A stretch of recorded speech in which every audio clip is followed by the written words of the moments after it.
Olá, tudo bem? Seja bem-vindo à Escola da Palavra da Igreja Presbiteriana das Américas. Eu sou Marcelo Zeda. Nesse encontro, nós vamos apresentar respostas cristãs a perguntas contemporâneas e vamos conversar sobre um tema importantíssimo que diz respeito à Igreja do Senhor. Então, a nossa abordagem de hoje vai ser a seguinte: respostas cristãs a perguntas contemporâneas. Atenção, mantenha a distância. Se a igreja representa Deus, não seria melhor eu manter distância? Se a igreja representa Deus, não seria melhor eu manter distância? Essa é a nossa pergunta, a nossa provocação de hoje, para que a gente possa apresentar uma resposta cristã coerente com a palavra de Deus, coerente com a ética, coerente com a verdade de Deus. E é isso que a gente se propõe hoje a fazer. Vamos orar, vamos pedir ao Senhor que nos ajude, nos ilumine, oriente o nosso estudo de hoje, fale ao nosso coração, transforme as nossas vidas. Senhor, nós te agradecemos por esse dia e por essa oportunidade de nós estudarmos a tua palavra, Senhor. Que nesse encontro de hoje o Senhor nos ajude, o Senhor nos esclareça, ilumine, o Espírito Santo ilumine o nosso entendimento, para que nós possamos compreender a tua palavra e que possamos ter uma resposta correta, segundo a Escritura, a respeito da igreja. Que o Senhor possa, nesse encontro também, transformar os nossos corações, possa quebrar qualquer tipo de preconceito, de resistência, qualquer tipo de trauma em relação à tua igreja. E que esse encontro de hoje, essa aula de hoje, possa ser o momento de um retorno, de um reencontro para a tua presença. É assim que nós oramos, já agradecidos em nome de Jesus. Amém e amém. Se a igreja representa Deus, não seria melhor eu manter distância? Essa é a nossa provocação. Coloquei essa charge aqui, que é uma brincadeira, né, na verdade, sobre essa forma como as pessoas veem a igreja. Algo a declarar? Dízimo com quem andas e te direi quem és. Então, há uma certa visão equivocada acerca das igrejas evangélicas, que na verdade é baseada em algumas referências de algumas ditas igrejas que exploram muito essa questão financeira. Então isso acaba gerando um estereótipo das igrejas em geral no tocante à questão do dízimo, da oferta, dessa forma de contribuição.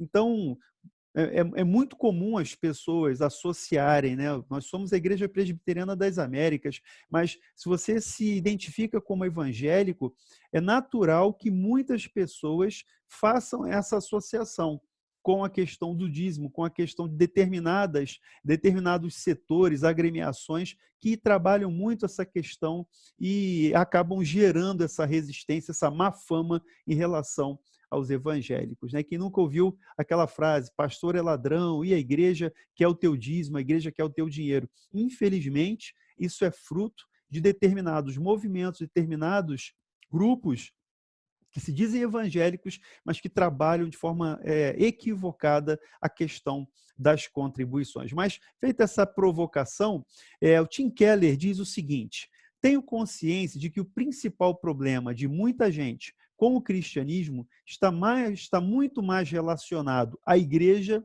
do que a Jesus. Interessante aqui a fala de Tim Keller, porque ele vive num contexto, né, pastor da igreja presbiteriana Redeemer, lá em Nova York. Então, ele plantou essa igreja cresceu, essa igreja é mãe de diversas igrejas. Nós temos aí o City to City, que é fruto também da igreja Redeemer. Então, assim, é uma igreja que foi plantada num contexto de resistência, num contexto de uma sociedade em Nova York, uma sociedade muito resistente ao evangelho. Mas deu certo. Deu certo por quê? Deu certo porque Tim Keller e sua equipe, os pastores, todo o ministério, se envolveram numa proposta de plantação de uma igreja centrada no evangelho. Então, ele diz que o principal problema de muita gente com o cristianismo não é o cristianismo, não é Jesus, mas é a própria igreja. Pessoas que se encontram bloqueadas, traumatizadas, desigrejadas nós temos hoje, inclusive no Brasil, um fenômeno crescente dos chamados desigrejados. Os desigrejados, inclusive nessa pesquisa feita pelo IBGE em 2010, aqui eu estou citando um artigo, daqui a pouco eu mostro a referência para você, de acordo com o IBGE, em 2010 foi feita uma pesquisa para avaliar a performance da religiosidade no Brasil. Segundo a publicação, o grupo que mais cresceu foram os que se declararam sem religião. Olha que cenário dentro da população brasileira, dentro desse aspecto psicossocial do nosso povo, que tem essa repercussão no cenário religioso. Então, há um crescimento dos não religiosos, daqueles que são considerados sem religião. Dentro desse grupo dos sem religião, nós temos os desigrejados. E é interessante de que dos 40 milhões de pessoas que se identificaram como evangélicos naquela pesquisa, em 2010, 10%, cerca de 10%, e esse número de lá para cá já cresceu, então já foram 10 anos desde essa pesquisa, e esse número já cresceu, cerca de 10% desses 40 milhões na época de evangélicos, 4 milhões se auto-intitulam desigrejados. É uma estatística muito triste, é uma estatística realmente assim que corta o nosso coração.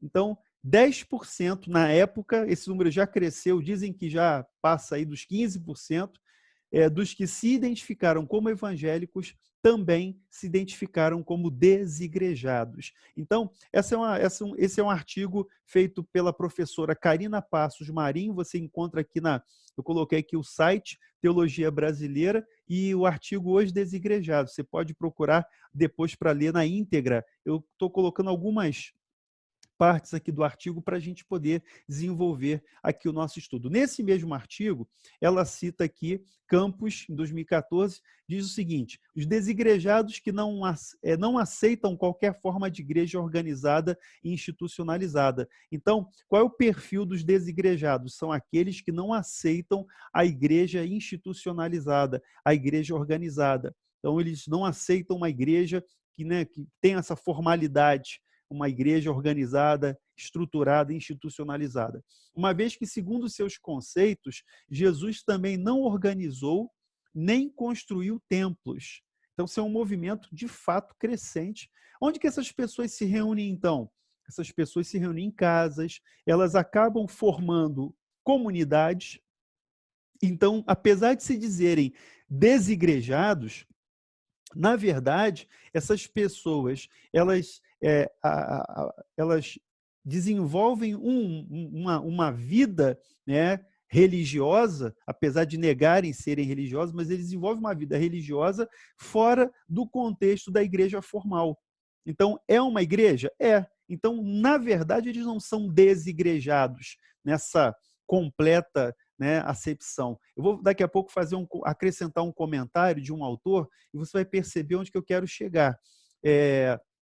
Existem pessoas, então, que se reúnem em casas, que se reúnem num cenário informal, sem quererem constituir algum tipo de organização, de igreja institucionalizada. Essa é a ideia, essa é a noção aqui do que se intitula desigrejados. Para eles, a verdadeira igreja não tem templos, cultos regulares aos domingos, tesouraria, hierarquia, ofícios, ofertas, dízimos, clero oficial, confissões de fé, rol de membros, propriedades, escolas, seminários. Então, seriam igrejas no sentido orgânico, mas não no sentido institucional. Esse movimento ele ganhou muito corpo na última década em relação aos desigrejados.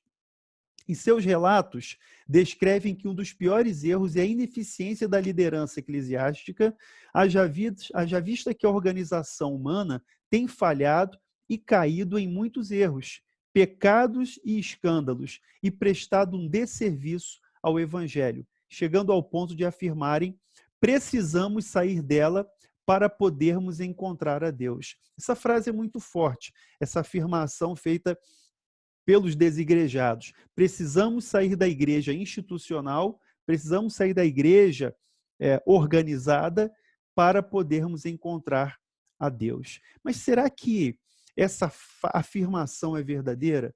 Será que isso é verdade? Será que é possível hoje, né, nós fazermos parte de uma igreja? A nossa igreja é uma igreja histórica. A igreja presbiteriana, ela é de uma linha histórica reformada. Nós temos um presbitério, nós temos uma estrutura, nós temos oficiais, os presbíteros formam o conselho, nós temos toda uma estrutura, toda uma organização. É claro que isso tem, de um lado, um custo, existe um custo para manutenção de um templo, para manutenção de uma estrutura, mas, de outro lado também, a igreja não se restringe a isso, a igreja é uma comunidade. E a igreja estruturada, ela também tem condições de enviar missionários, de plantar novas igrejas, de prestar assistência. Nesses tempos que nós temos vivido, de dificuldades aí, de isolamento social, de Covid, essa tensão toda que o mundo vive, as igrejas estão desempenhando um papel fundamental, não só pregando a palavra, que é o mais importante, a pregação do evangelho, a proclamação da verdade, mas, além disso, a igreja tem feito assistência a pessoas necessitadas, de dentro e de fora da igreja. Isso é fato. Você pode observar, as igrejas evangélicas, as igrejas cristãs têm feito esse trabalho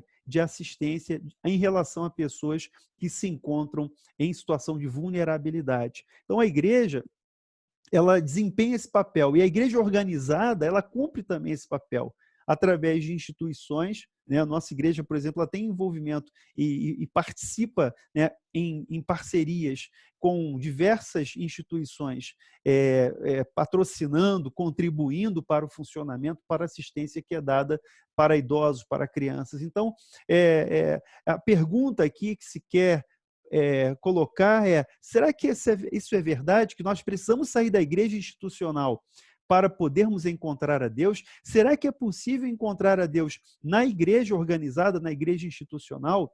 Essa é uma questão que deve ser ponderada. Essa frase, né, essa afirmação, né, que eles tiveram que sair ou têm que sair da igreja institucional, porque ali eles não conseguem encontrar a Deus, tem um outro motivo, tem alguma outra razão em relação a essa questão. Tem um livro escrito por uma jornalista, o nome do livro é Feridos em Nome de Deus. Esse livro já tem um bom tempo que foi escrito, e essa jornalista, Marília, ela escreve esse livro e ela tem um pouco da experiência pessoal. É claro que ela vivenciou uma divisão de uma igreja, viu a igreja ser dividida, né, uma situação que gerou muito estresse, muitos traumas para os membros, para as pessoas daquela igreja, e ela, dentro dessa situação, ela acabou sendo ali impulsionada a escrever esse livro. Ela fez uma pesquisa, um livro bem interessante, trabalhando essas questões. Por que as pessoas ficam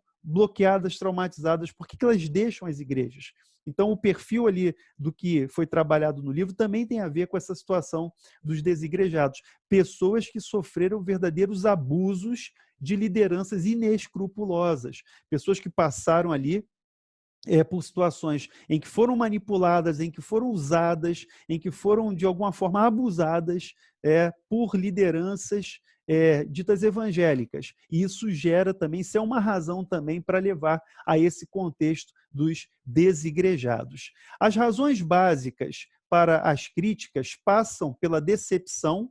Olha só, essa fala aqui é do reverendo Augustus Nicodemos Lopes, tá? Então, ele diz assim: as razões básicas para as críticas passam pela decepção com promessas feitas em nome de Deus e que nunca se cumpriram, além das práticas e ensinos questionáveis ministrados em ambientes eclesiásticos. Então, determinadas doutrinas, determinadas teologias, né, que, na verdade, acabam enlouquecendo muita gente, que são incoerentes, são insustentáveis, inconsistentes, e a repulsa com os maus exemplos das lideranças, pastores, bispos, apóstolos. Então, são esses os fatores identificados pelo reverendo Augustus Nicodemos Lopes em relação ao cenário dos desigrejados. Então, resultando na deserção de milhões de cristãos protestantes que engrossam a fileira dos descontentes com a igreja.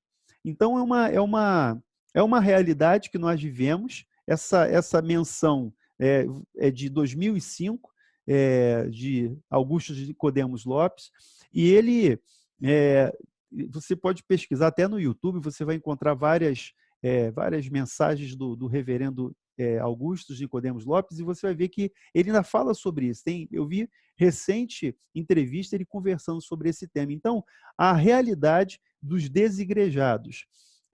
Nós temos, então, por conta dessas situações que eles passaram, de abusos de lideranças, ensinos questionáveis, teologias incoerentes, inconsistentes, que acabam gerando confusões mentais, situações em que as pessoas chegam ao limite, em que elas não querem mais estar congregadas numa igreja formal.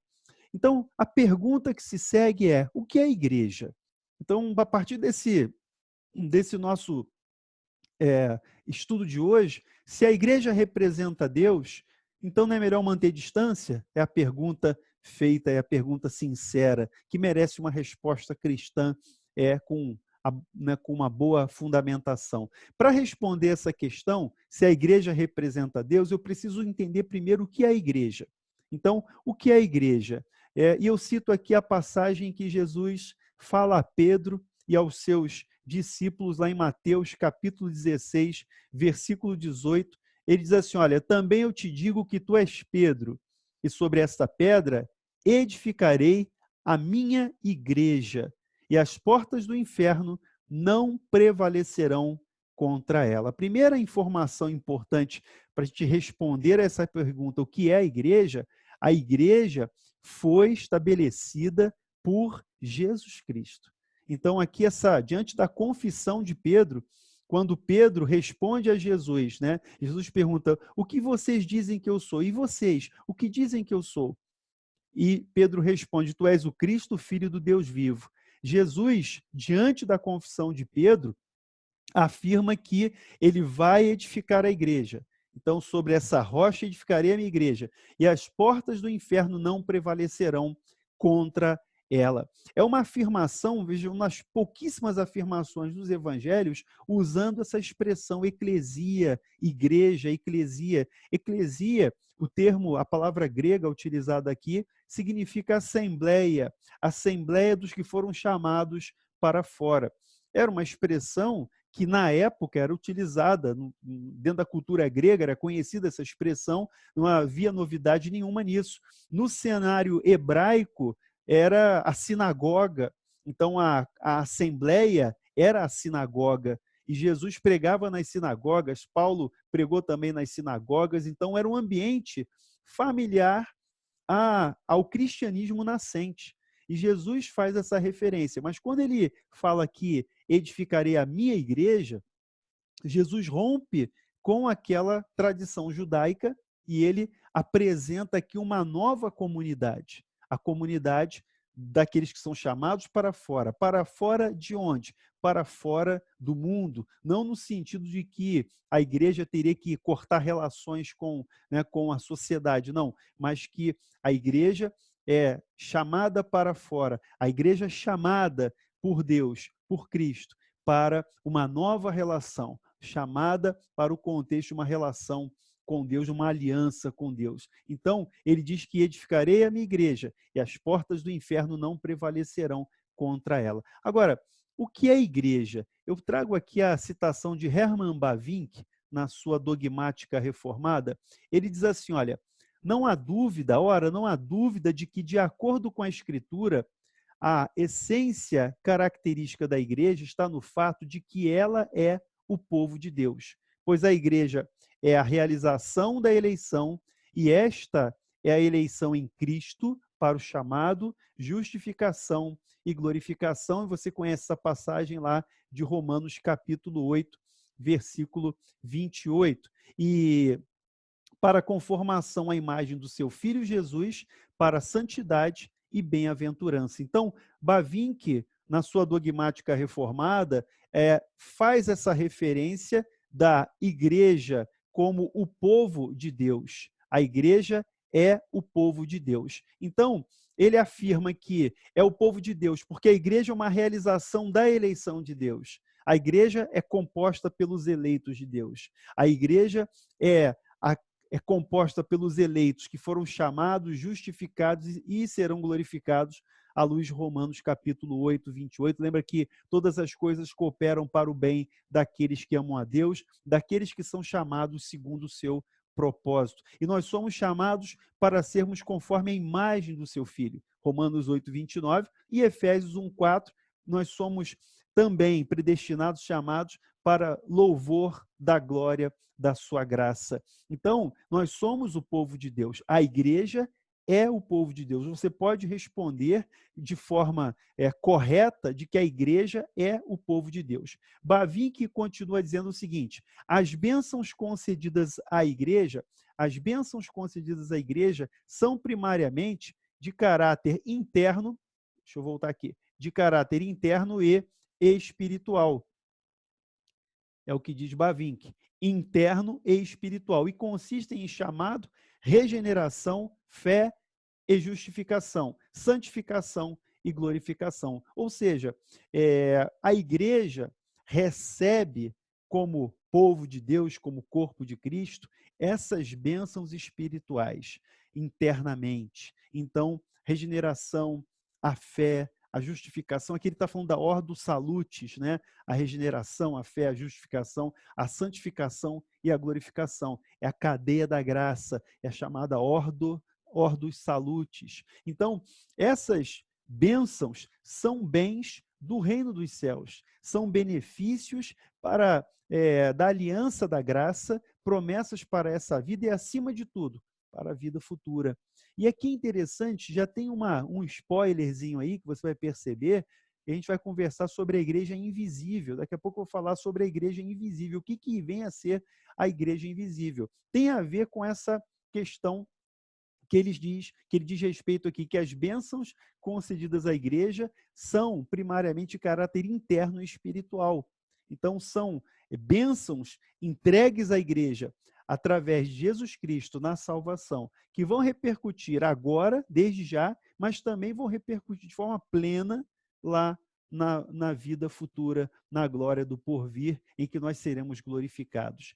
Sobre esses fundamentos, Bavinck afirma: a igreja é o corpo de Cristo, e aqui você tem diversas passagens, eu não vou ler essas passagens aqui com você nesse momento, mas fica para o seu dever de casa, né? Eu sempre digo, faz o print da tela aí, fotografa a tela da TV, faz o print do celular, e você vai fazer a leitura aí no seu dever de casa, no complemento. Então, nós temos aqui a afirmação de que a igreja é o corpo de Cristo.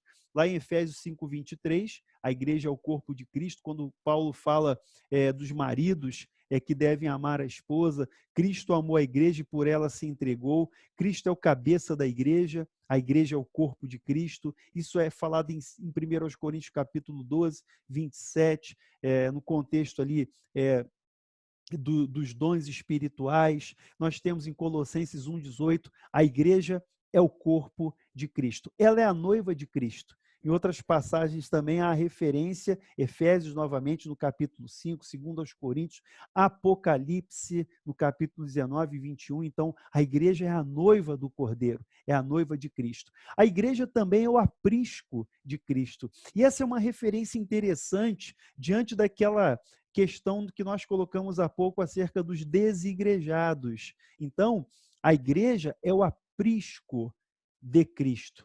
Então, quem fica no aprisco são as ovelhas. Então, Cristo é o bom pastor dá a vida pelas ovelhas. E é interessante que o próprio Senhor Jesus, quando fala de ovelhas, ele diz que eu tenho ovelhas nesse aprisco, de outra, ele coloca a igreja como aprisco, ele refere a igreja como esse lugar de segurança, esse lugar de comunhão, esse lugar em que há alimento, em que há cuidado. Então, essa é a ideia. E Jesus é o sumo pastor das ovelhas.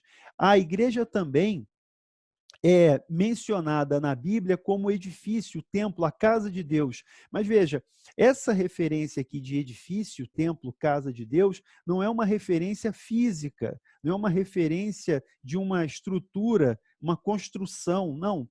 É uma linguagem figurada, uma metáfora usada na palavra de Deus. Paulo usa bastante, Pedro também usa aqui, 1 Pedro 2,5, Efésios 2,20. A referência é que a igreja é um edifício espiritual. A igreja é uma casa espiritual. Então, não é no sentido de um prédio físico, mas é no sentido de uma construção espiritual. Então, isso é importante entender, porque a igreja é um edifício em construção. É aquele adágio popular que diz, né, que a obra de igreja nunca termina. É verdade, a obra na igreja nunca termina, até porque a obra de santificação que é feita em nossas vidas, ela vai durar até o último dia. A igreja, então, é edifício, templo e casa, construídos com pedras vivas, né? Pedro faz essa referência e ele identifica os cristãos como pedras vivas. A igreja, então, é edificada com os membros que são pedras vivas. Sobre Cristo, o fundamento é Cristo, a pedra angular. E sobre o fundamento dos apóstolos e profetas, e aqui uma série de referências sobre os fundamentos bíblicos, né? Os fundamentos do Antigo e do Novo Testamento para a existência da igreja, mas no Antigo Testamento, é verdade, no Antigo Testamento, o povo de Deus era o povo de Israel. No Novo Testamento, o Israel de Deus é a igreja do Senhor. A igreja ocupa esse papel de povo de Deus. Povo, propriedade, o Israel de Deus, como eu acabei de dizer, e aqui você tem as referências, Romanos 9, versículo 25, então Paulo falando sobre o povo de Deus, Hebreus, Pedro. Então, essas referências acerca da igreja identificada como povo de propriedade exclusiva de Deus, como Israel de Deus. A igreja pode ser identificada como Israel de Deus, porque ela é o povo do Senhor. Os membros da igreja também são chamados de ramos da videira. Lembra quando Jesus fala da parábola da videira e dos ramos? Ele diz, eu sou a videira verdadeira e vocês são os ramos. João capítulo 15. Então, ele diz que nós estamos nele, nós precisamos estar nele. O ramo tem que estar conectado à videira verdadeira. Então, essa também é uma outra metáfora, uma analogia usada aqui por Jesus para nos identificarmos como igreja. Pedras vivas, como Pedro utiliza, já foi mencionado, eleitos, chamados, crentes, amados, irmãos e irmãs, filhos de Deus e assim por diante. Então, são exemplos de referências que a Bíblia utiliza para identificar a igreja do Senhor. Em contraste, e aí vem o outro lado da moeda, e aí vem uma das explicações para determinadas decepções que as pessoas vivem nas igrejas. Então, em contraste, aqueles que não são realmente assim são vistos na Escritura como palha, Mateus 3,12, joio no meio do trigo, Mateus 13,25, peixes ruins na rede. Então são parábolas, né? Parábola do joio e do trigo, a parábola dos peixes. Então são passagens em que Jesus explica, você pode fazer a leitura aí em casa desses textos, e você vai perceber que Jesus sempre deixa claro que no meio da igreja visível, que no meio do povo de Deus, há pessoas que não são igreja. Podem fazer parte do hall de membros, podem frequentar os cultos, mas eles não são a igreja do Senhor. Eles são o joio no meio do trigo. Mas por que a gente não arranca logo esse joio? Jesus já deu essa resposta para os discípulos. Quando eles fizeram essa proposta para Jesus, para arrancar logo, tirar, na parábola Jesus deixa claro que é para crescer o joio junto com o trigo, para que no futuro, quando o joio, né, e o trigo crescerem, a gente possa distinguir. E só cabe a Deus fazer esse julgamento. Só cabe a Deus, no dia do juízo, separar o joio do trigo. Então, isso é importante porque muitas vezes as pessoas têm a ilusão de uma igreja perfeita. E isso não existe. Perfeição não existe. E por que as pessoas se decepcionam e por que as pessoas acabam desigrejadas? Porque elas alimentam um idealismo, uma igreja idealizada, perfeita, elas, a princípio, né, apaixonadas, elas se deixam levar né? Claro, muitas vezes pelo canto da sereia, muitas vezes pelo convencimento, ali pela eloquência de determinados líderes, e depois essas pessoas caem na real. Depois essas pessoas acabam se decepcionando ao perceberem as falhas, os defeitos, os desvios de caráter de determinadas pessoas. Então, eu não estou dizendo que os desigrejados não são igreja, não são crentes. São pessoas que podem ser crentes, podem ser sinceras, passaram por decepções por conta do joio, por conta dos peixes ruins, aí por conta da palha que cresce junto com a igreja. Essa é a realidade. Então, é por isso que a proposta desse encontro aqui de hoje, desse estudo de hoje, exatamente é: será que eu devo manter distância da igreja? A igreja representa mesmo Deus? O que é a igreja? Então, para que haja essa reconciliação, para que haja esse reencontro, esse retorno à casa do Senhor. E sabendo que há sim, há salvação, sabendo que há comunhão com Deus na igreja também, na igreja organizada. Seguindo mais um pouquinho, também nas parábolas, você tem essas pessoas são referidas como pessoas sem as vestes nupciais nas bodas, é uma outra parábola, chamados, mas não escolhidos. Jesus diz que muitos são chamados, e aí você tem a referência do chamado geral, mas poucos são os escolhidos. Ramos ruins da videira, lá em João 15, que ele diz que corta, não pertencentes a Israel, embora descendendo de Israel. Essa é a referência que Paulo faz em Romanos capítulo 9, 6, e lá em 2:28 também. Ele diz que não é simplesmente por ser da descendência natural de Israel que pode ser considerado filho de Israel, povo de Israel. Malfeitores que têm que ser expulsos, vasos de desonra, é o que Paulo refere lá em 2 Timóteo 2:20, se vão porque não são dos nossos, é a referência de João, na carta de João ele diz, eles não estão conosco porque nunca foram dos nossos, e assim por diante. Tudo isso deixa fora de dúvida que a essência da igreja é a reunião de verdadeiros crentes. Eu quero frisar essa afirmação com você. A essência da igreja é a reunião de verdadeiros crentes. É isso que a gente tem que fazer essa comparação, entender essa realidade. A verdade é que na Terra não existe igreja perfeita. E uma igreja pode se arvorar, né, com essa pretensão de perfeição. Isso não existe. A igreja tem defeito, eu tenho defeitos, você tem defeitos. Não existe uma igreja ideal. A gente procura errar o mínimo possível, a gente procura acertar o alvo, a gente procura andar conforme a palavra, a gente busca ser uma igreja centrada no evangelho. Essa é a realidade, mas nós não estamos isentos de falhas, de tropeços, faz parte. Agora, é Deus a quem cabe, é a Deus que cabe fazer esse julgamento de quem é o joio, quem é o trigo, quem não é dele, ele conhece. E quem é dele, ele também conhece. Aqueles que não têm uma fé autêntica podem pertencer externamente à igreja, mas não compõem seu caráter essencial. Embora estejam na igreja física, na igreja visível, não são a igreja. Citando aqui, fechando esse comentário de Hermann Bavinck, que na sua dogmática reformada, aqui no volume 4, ele trata dessa parte da eclesiologia. Então, a gente tem que ter essa noção de que existem pessoas que estão na igreja, mas não são igreja. Existem pessoas que pertencem externamente a uma igreja visível, mas não fazem parte da igreja invisível, a igreja do Senhor.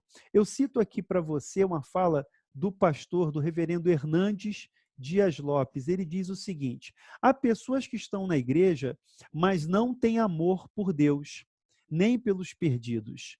Estão na igreja, mas não amam os irmãos. Estão na igreja, mas não têm prazer. Obedecem, mas não com alegria. Estão na casa do Pai, mas vivem como escravos. É a fala do reverendo Hernandes Dias Lopes. E essa fala, essa menção aqui do reverendo Hernandes, diz respeito exatamente a essa realidade que nós acabamos de trazer aqui na citação de Bavinck, concordando com o reverendo Hernandes Dias Lopes, que identifica, nos seus mais de 30 anos de ministério, né, ele identifica essa realidade de que há pessoas que estão na igreja, mas não têm amor a Deus nem pelos perdidos, não amam os irmãos, não têm prazer no Senhor, né? São murmuradores, são pessoas que acabam contaminando, né? O fermento, ele leveda toda a massa. Não vivem essa realidade de uma vida abundante, não estão, vivem na igreja fisicamente, mas acabam vivendo como uma vida de escravidão. Eu vou colocar aqui uma citação do pastor, já o saudoso R.C. Sproul, Robert Charles Sproul. Ele diz assim: Agostinho disse que a igreja invisível é encontrada substancialmente dentro da igreja visível. Imagine dois círculos. O primeiro círculo está escrito igreja visível. Então, esse aí mais amplo, mais abrangente, aí em cor azul. E essa é a igreja exterior, humanamente percebida, a instituição como a conhecemos. E a igreja invisível? A igreja invisível, no outro círculo, existe substancialmente dentro do círculo da igreja visível. Essa fala aqui é do saudoso R.C. Sproul, faleceu em 2017, uma bênção, né? Foi para a igreja cristã reformada, o ministério de R.C. Sproul em todos esses anos. Ele diz assim, concluindo aqui a fala, né? Isso aqui é o livro O que é a Igreja, ele diz assim: pode haver algumas poucas pessoas na igreja invisível que não são membros da igreja visível, mas elas são poucas e distantes entre si. Eu queria que você guardasse essa frase aqui com muita atenção. Veja só, voltando aqui para o nosso, para aquele esquema, a igreja visível é o círculo maior. Dentro da igreja visível, nós temos a igreja invisível. Isso significa que essa parte aqui, olha, essa parte externa, né? Aqui nessa cor alaranjada, nós temos a igreja invisível, dentro da igreja visível. Então, significa que essa parte aqui, que não corresponde ao alaranjado, na verdade, é o joio, na verdade, são aquelas referências que nós acabamos de fazer. Mas o R.C. Sproul, ele diz essa frase final aqui que eu acho fundamental para a gente entender o que se passa com algumas pessoas, né? Que alguém pode dizer assim, fora da igreja não há salvação.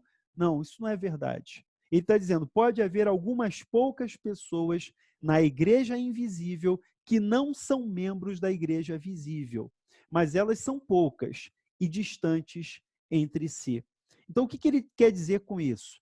Eu não quero dizer aqui que seja um incentivo aos desigrejados, não. Ele quer dizer o seguinte, existem pessoas desigrejadas no sentido da igreja visível formal. Tá? Existem pessoas que estão fora da igreja formal, da igreja institucionalizada. Essas pessoas fazem parte da igreja invisível. São poucas, né? São bem poucas, bem distantes entre si. Isso é um problema porque nós somos seres sociais, nós fomos criados por Deus como seres sociais e nós somos chamados para vivermos em comunidade. A primeira comunidade é a família e nós temos a comunidade maior que a igreja. Então, como seres comunitários que somos, como seres sociais que somos, nós não podemos abrir mão dessa comunhão. Como eu falei, até os desigrejados se reúnem, mas não numa igreja formal.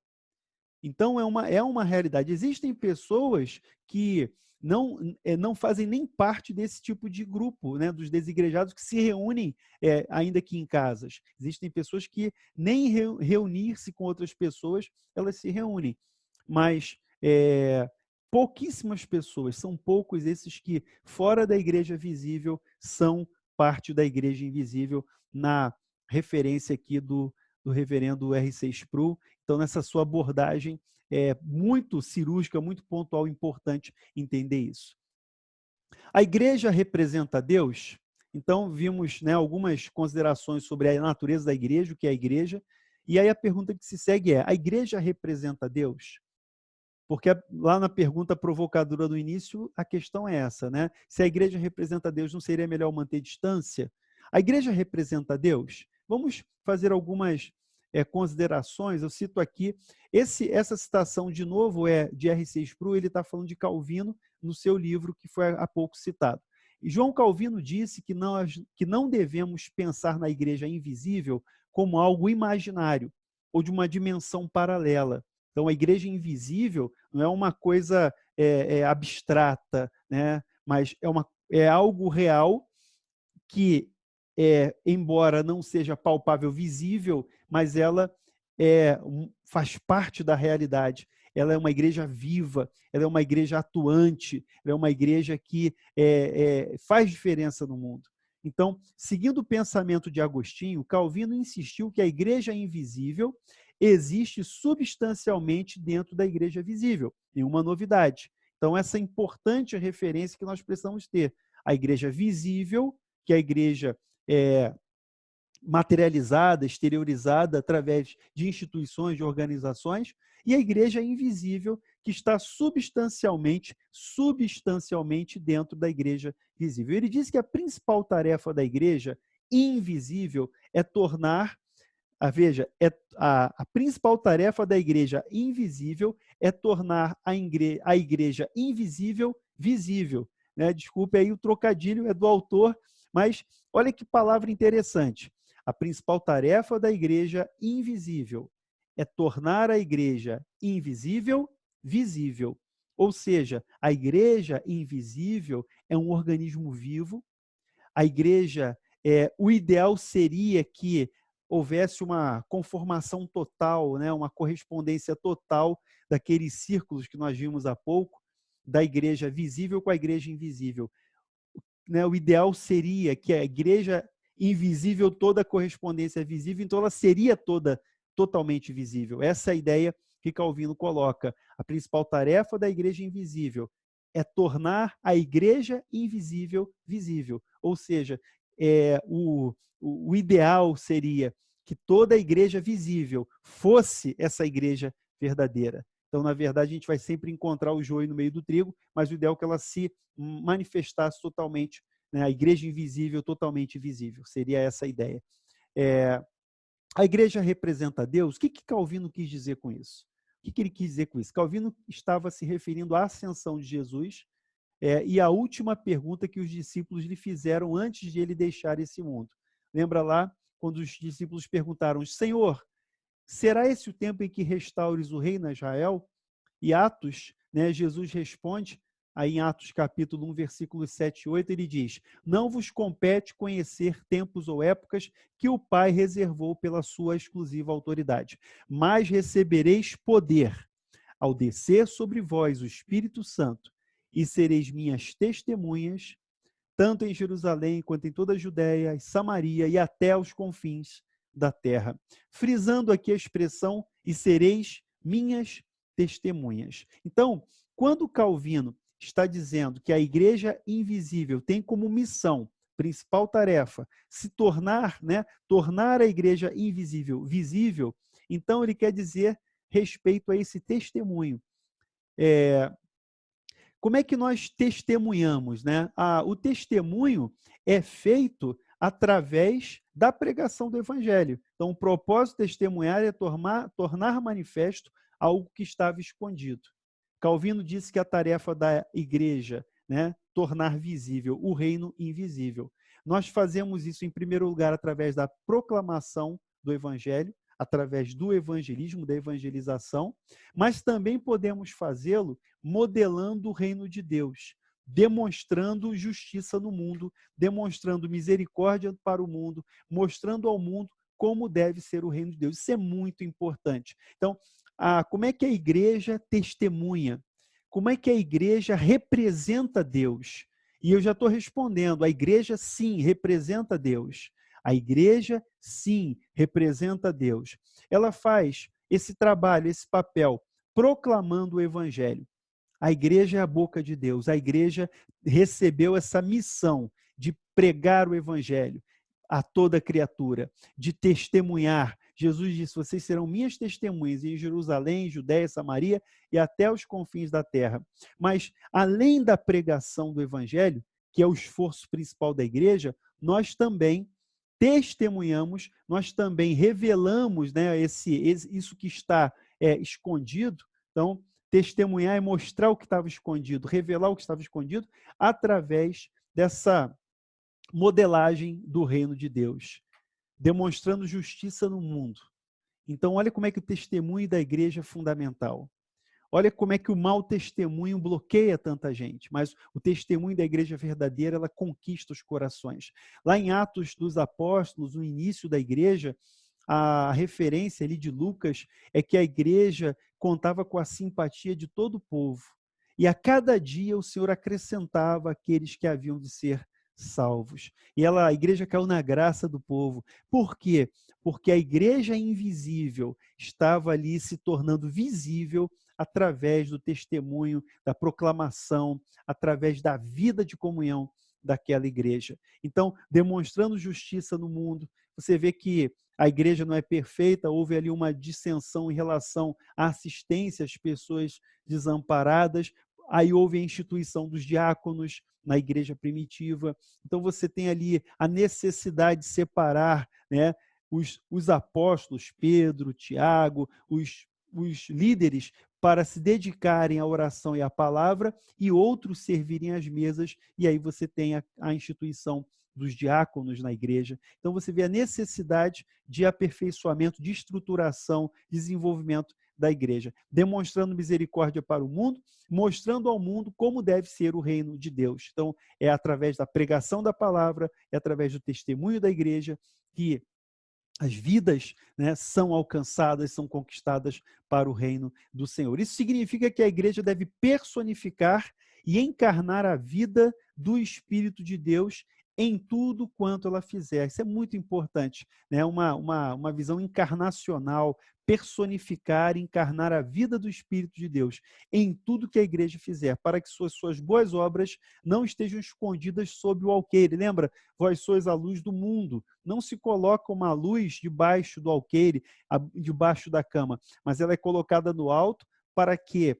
Para que ela seja claramente vista. Jesus diz assim: também brilha a vossa luz diante dos homens, para que assim eles glorifiquem ao Pai, assim eles enxerguem essa igreja, né, como proclamadora, como uma igreja encarnacional que vive efetivamente a vida do Espírito Santo.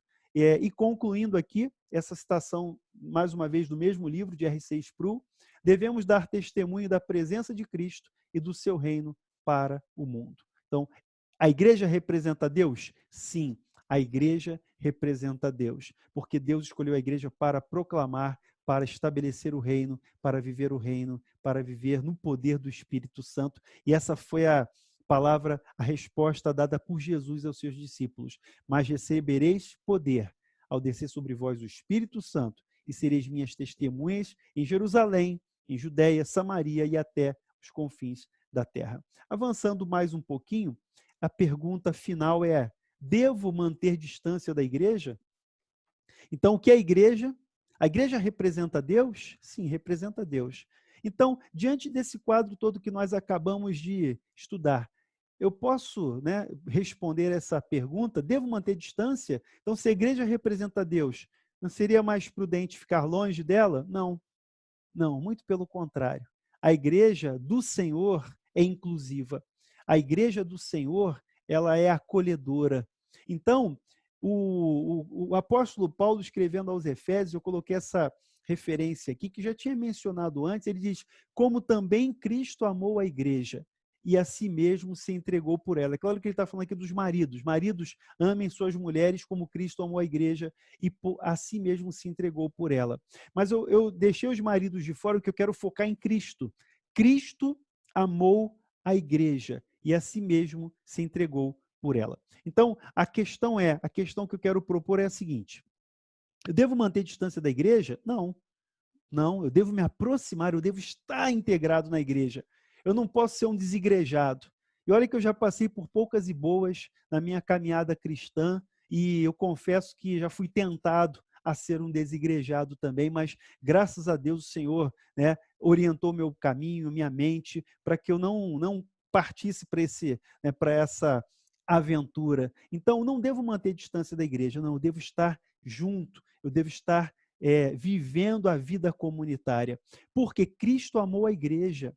Se você ama a Cristo, se você ama a Cristo, você deve amar a igreja do Senhor. Se você ama a Cristo, você deve amar os irmãos. João diz assim, olha, como é que você diz que ama a Deus se você não consegue amar o irmão?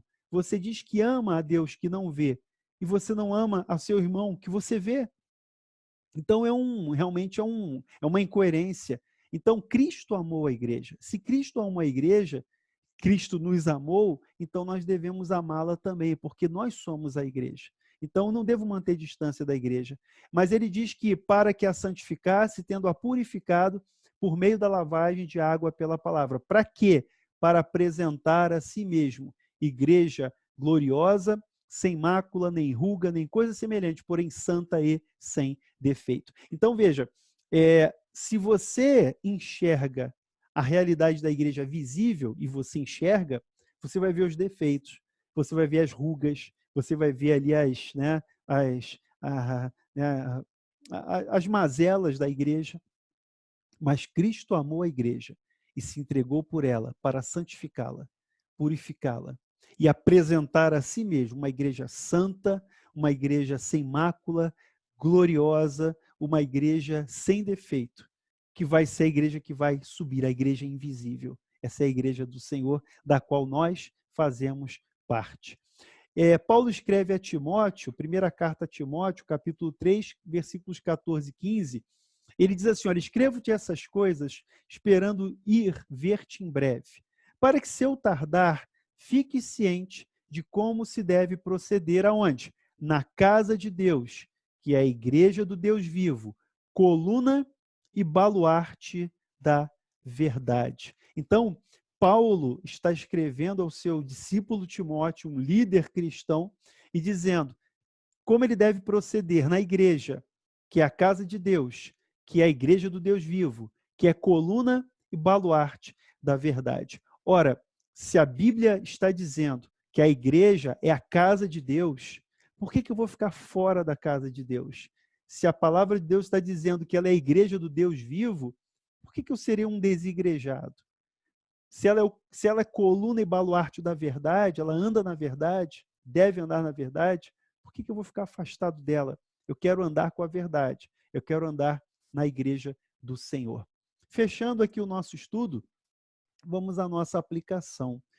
E a aplicação que eu quero propor para você nesse encontro, finalzinho aqui desse nosso estudo de hoje, é que você viva a igreja, que você viva intensamente a igreja.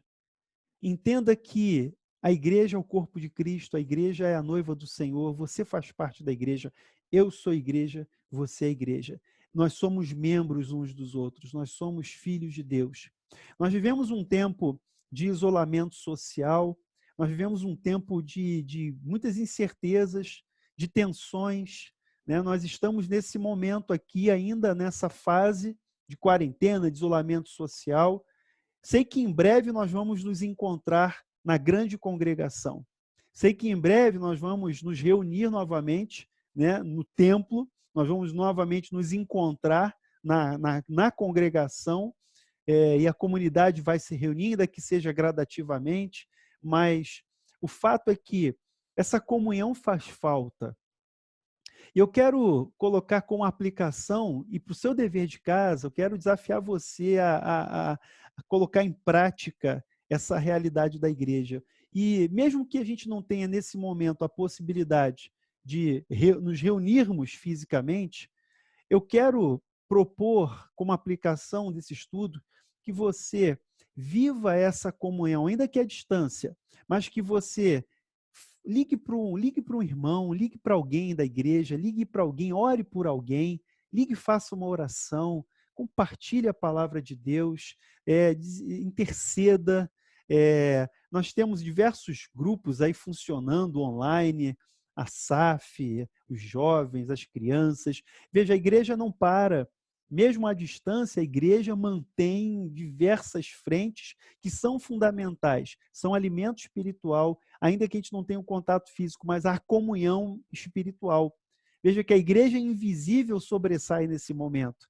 No momento em que a igreja visível não pode se reunir fisicamente, a igreja visível que está espalhada, mas que contém essa igreja invisível. A igreja invisível está aí dentro da igreja visível, que agora está separada fisicamente. Mas que, enxergando isso, entendendo isso, a gente possa investir numa vida comunitária, e que essa nossa vida comunitária seja uma vida em abundância. Que Deus nos abençoe nesse propósito. Então, eu quero deixar esse desafio para você, que você, durante a semana, durante os seus dias, possa ligar para alguém, possa fazer uma oração. Olha, eu liguei para orar por você. Vamos orar juntos, vamos dar uma palavra de encorajamento, vamos compartilhar, vamos manter a comunhão, ainda que nós não tenhamos essa possibilidade do contato físico. Então, eu quero terminar esse nosso estudo de hoje orando com você, tendo esse momento de oração, pedindo que o Senhor abençoe as nossas vidas, que o Senhor nos livre dessa tentação dos desigrejados, de nós sairmos da comunhão. Lá na carta aos Hebreus, o autor da carta diz que nós não devemos deixar a congregação, como é costume de alguns. Então, que o Senhor nos renove o amor pela igreja, que o Senhor nos renove nessa necessidade, nesse prazer da comunhão, e que nós possamos enxergar a igreja como um organismo vivo, a igreja como a casa do Senhor, como o corpo de Cristo, que tem como missão proclamar o evangelho e testemunhar para todas as nações. E é claro que nós fazemos parte desse propósito, desse reino de Deus. Que Deus nos abençoe. Vamos orar? Senhor, te agradecemos por esse momento, por esse estudo, por esse momento em que nós ouvimos a tua voz, estudamos a tua palavra. Que o Senhor nos ajude, Pai, a sermos a igreja, e que a igreja invisível cumpra o seu papel de tornar a igreja invisível visível. Que possamos, Senhor, como igreja, glorificar o teu nome, cumprir a nossa missão.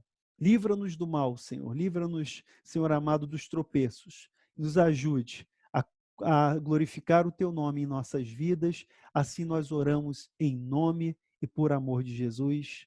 Amém e amém.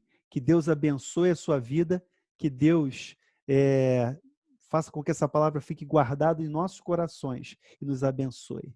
Em nome de Jesus, e até o nosso próximo encontro aqui na Escola da Palavra da Igreja das Américas.